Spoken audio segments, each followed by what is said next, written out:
দেখো 5 বন্ধু মিলে কি করছে, গল্প করছে। আজকে সকালটা কেমন কাটলো তোমার?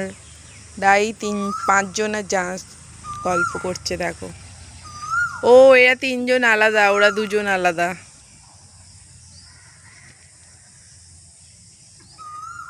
ওই দেখো মন্দিরের চূড়া দেখা যাচ্ছে।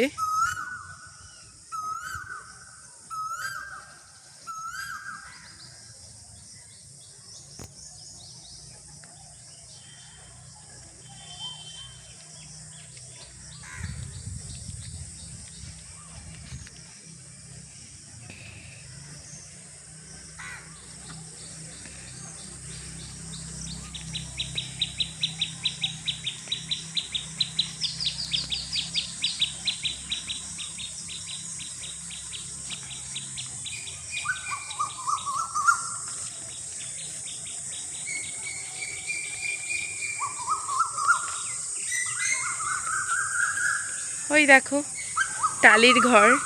এই দেখো, টালির ঘর দেখলে খুব নস্টালজিয়া লাগে। এখনো আমাদের বাড়িতে টালির ঘর আছে। আগে না টালি খুব ফেমাস ছিল, টালির ঘর মানে বিশাল কিছু।